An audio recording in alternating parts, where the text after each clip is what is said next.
मैं डॉक्टर हरीशचंद्र, सहचार्य हिंदी, राजकीय कन्या महाविद्यालय कोटपुतली, कल आपको आधुनिक काव्य की अरियोद का जीवन परिचय, अरियोद के काव्य,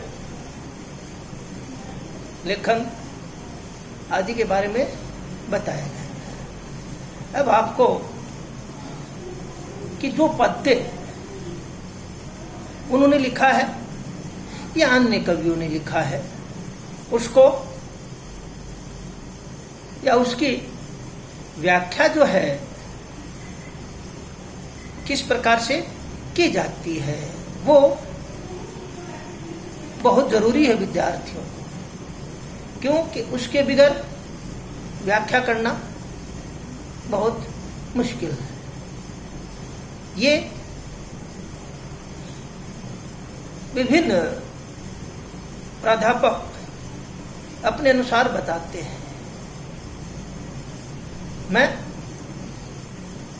और डॉक्टर सत्यवीर सिंह, सहायक आचार्य LBS कॉलेज कोटपुतली के अनुसार पदावरण की व्याख्या कैसे करें, व्याख्या करने हेतु आवश्यक बातें।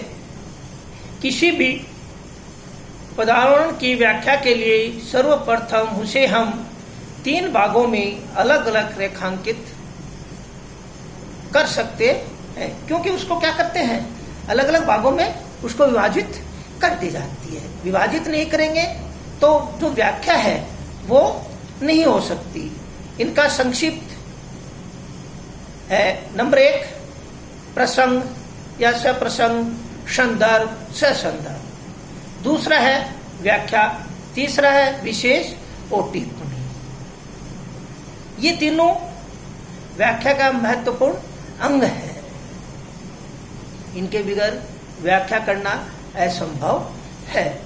इनकी संक्षिप्त रूपरेखा इस प्रकार से है कि प्रसंग, इनके अंतर्गत कवि, कवयित्री, रचनाकार का नाम तथा उसकी रचना का नाम, उसकी पुस्तक, कविता का नाम, जिससे पदावरण अवतरित लिया गया है, उस पद का मूल भाव आदि। देखिए, प्रसंग के अंदर ये चीज महत्वपूर्ण है। और साथ में क्या है कि जो पदावरण दिया गया है उसका मूल भाव क्या है, वो भी संक्षिप्त में उसमें आना जरूरी है। दूसरी है व्याख्या।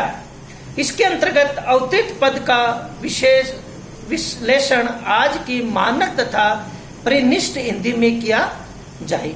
यदि पद्य ब्रज, अवधी भाषा या अन्य प्राचीन मध्यकालीन भाषा का है तो उस पद का विश्लेषण, वर्णन, विवेचन आज की राजभाषा हिंदी में किया जाए।